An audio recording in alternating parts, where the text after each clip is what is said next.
دہلی کے اندر حضرت مولانا قاسم صاحب نور اللہ مرکزو تشریف لے گئے. آپ اپنے کچھ افراد کے ساتھ حضرت شیخ الہند حضرت علامہ احمد حسن امروہی رحمۃ اللہ علیہ، ایک بڑے بڑے شخصیات ہیں. ایک مسجد میں پروگرام تو وہاں گئے، پروگرام ہوا، کھانا پینا ہوا. عشاء کے بعد آپس میں کچھ بات چیت ہونے لگی اور یہ آپس میں تذکرہ کرنے لگے کہ کل فجر کی نماز ہم لال کنویں کی مسجد میں نماز پڑھیں گے، جو کہ لال کنویں کے جامع مسجد میں جو امام ہیں وہ امام بڑی اچھی قراءت کرتے ہیں، قرآن بڑا اچھا پڑھتے ہیں. تو طبیعت چاہتی ہے کہ فجر کی نماز جا کر کے وہاں پڑھیں، کیونکہ فجر میں لمبی قراءت ہوتی ہے، مزے لے کر کے وہاں نماز پڑھیں گے. کیا جذبہ تھا ہمارے بزرگوں کا. آج اب رمضان آ جائے گا، کیا حال ہے، کتنی ہمیں ناقدریاں کی ہیں. حافظ فاسٹ قرآن پڑھے، جلدی پڑھے، چاہے سمجھ میں آئے نہ سمجھ میں آئے. ایسی مسجد تلاش کیا جائے جو آدھے گھنٹے میں 2 پارہ پڑھ لے، 3 پارہ پڑھ لے. ایسے حافظ جی کے پیچھے پڑھنا چاہتے ہیں کہ ہمارے علماء مشائخ کیا پسند کرتے تھے. ایک پارہ مرکز نظام الدین میں، ہماری یا دارالعلوم دیوبند میں اور بعض مدارس میں جو ہمارے مراکز ہیں، تقریباً 2.5 گھنٹے لگتے ہیں ایک پارہ کچھ رکوع پڑھنے میں. 2.5 گھنٹے. حضرت جی معاذ صاحب برکاتہم خود ہی تراویح پڑھتے ہیں، میں پڑھا ہوں ان کے پیچھے. تقریباً 2.5 گھنٹے لگتے ہیں جو پڑھے ہوں گے، جانتے ہوں گے، ایک پارہ پڑھنے میں. کیسے ہوتی تراویح وہاں.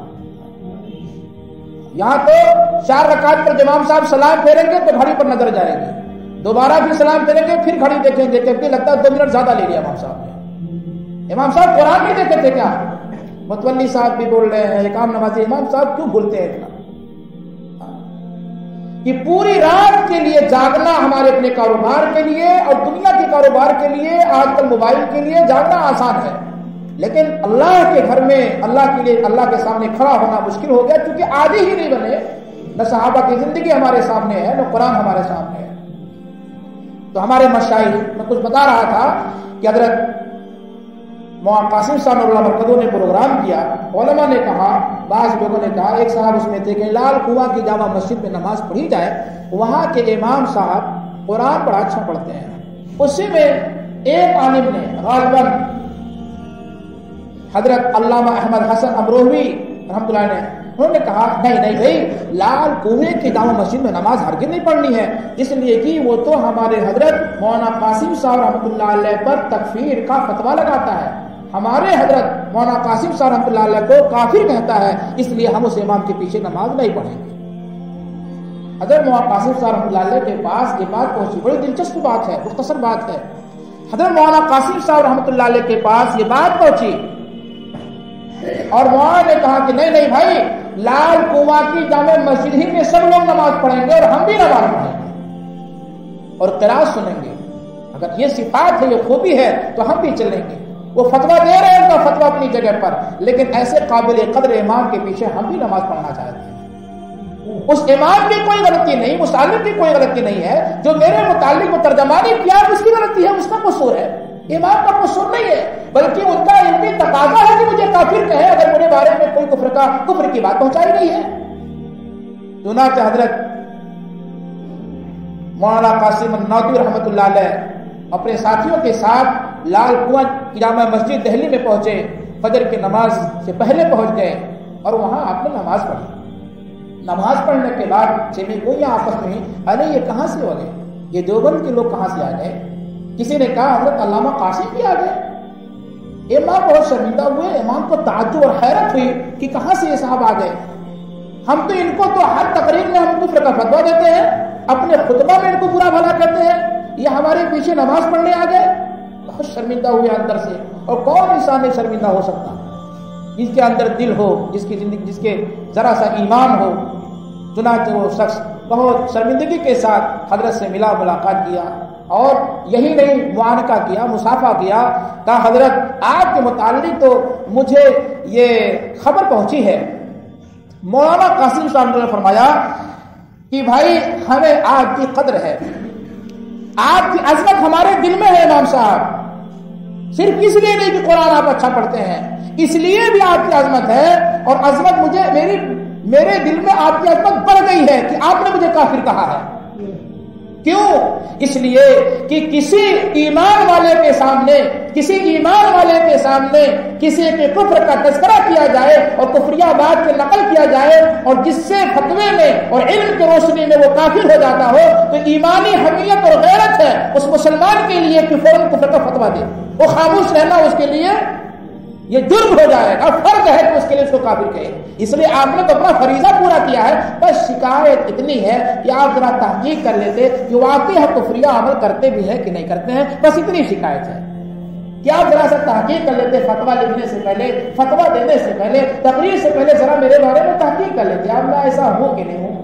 پرچے بٹ رہے ہیں لوگوں پہ، فلاں آدمی ایسا ہے. خوبیاں نہیں تقسیم ہو رہی ہے جتنی برائیاں آج بٹ رہی ہیں میرے رسول سے. اخلاق حسنہ تقسیم نہیں ہو رہا ہے. اچھے اخلاق ٹائپنگ کر کے اور لکھ کر کے نہیں تقسیم ہو رہے ہیں، اتنی برائیاں بڑھ رہی ہیں آج. یہی مسلمان کا کام رہ گیا. اللہ تعالیٰ کی پکڑ نہیں آ رہی ہے. وہ بات یہی ہے کہ اللہ رب العزت شکور بھی ہیں اور اللہ رب العزت صبور بھی ہیں. بہت زیادہ صبر بھی کرتے ہیں اور بہت زیادہ قدر بھی کرتے ہیں. اسی کا صدقہ ہے جس کی وجہ سے ہم اس زمین پر زندہ ہیں، اور کوئی بات نہیں ہے اس کے علاوہ. اللہ بہت محبت کرتے ہیں اپنے بندے کے ساتھ. میں عرض کر رہا تھا کہ ایک جماعت حضور اکرم صلی اللہ علیہ وسلم کی چلی جا رہی تھی، جنگل میں چلی گئی. موسم تبدیل ہوا، حضور اکرم صلی اللہ علیہ وسلم نے فرمایا یہاں پڑاؤ ڈال دو، خیمہ ڈال دو. آس پاس میں جو گھر تھا آپ نے کہا بھائی گشت کرنا چاہیے، ملاقات ہونی چاہیے. صحابہ کرام ملاقات میں گئے. ایک گھر پہ گئے، وہاں ایک خاتون رہتی تھی، دروازہ بند کر کے وہ آگ جلا رہی تھی. آدھی میں وہ چولہے سے آگ نکلتی ہے اور ایک بچہ اس کے گود میں تھا. وہ کام کرتی تھی اور بچے کو چولہے سے ذرا سا دور بیٹھا دیتی. لیکن بچے کی عادت کیا ہوتی ہے، کوئی چیز چمکتی ہے تو سر لپکتا ہے. وہ آگ کی طرف بڑھ رہا ہے بچہ. پھر وہ عورت دوڑ کر کے بچے کو چولہے سے دور کرتی، وہ کچھ اپنا کام نپٹاتی، ادھر کام کرتی رہتی، پھر بچہ چولہے کے پاس دوڑ کر کے. یہی ہوتا ہے. اور تو کہا اب تو چولہا ختم ہو گیا، اب تو سلنڈر آ گیا، گیس آ گیا. اب تو مثال بھی کیسی دی جائے، حدیث میں اس کا تذکرہ آیا چولہا کا. اب دھیرے دھیرے ختم ہو رہا ہے. اسی درمیان میں کنڈی بج رہی ہے، کھٹکھٹا رہے ہیں دروازے سے.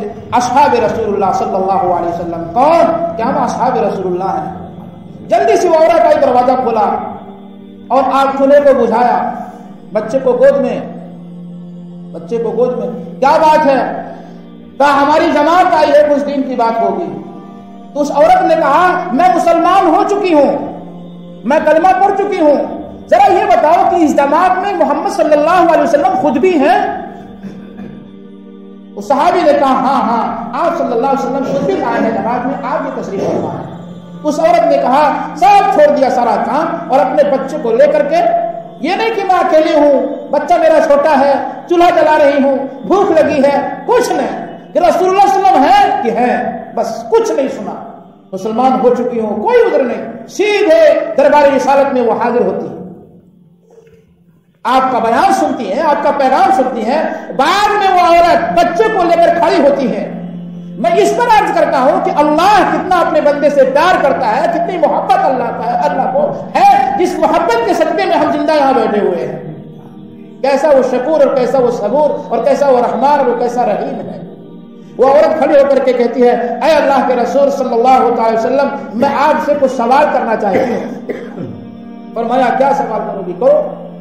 فرمایا اللہ کے رسول صلی اللہ علیہ وسلم آپ کے قاصد نے یعنی آپ کے ساتھی نے مجھ تک وہ ایسی بات پہنچائی ہے کہ اللہ ماؤں سے کہیں زیادہ محبت کرتے ہیں اپنے بندے سے. کیا یہ بات صحیح ہے؟ آپ صلی اللہ علیہ وسلم نے فرمایا کہ ہاں صحیح ہے، میرے قاصد نے، میرے ساتھی نے سچ کہا کہ اللہ رب العزت ماؤں سے کئی گنا زیادہ اپنے بندوں سے پیار اور محبت کرتے ہیں.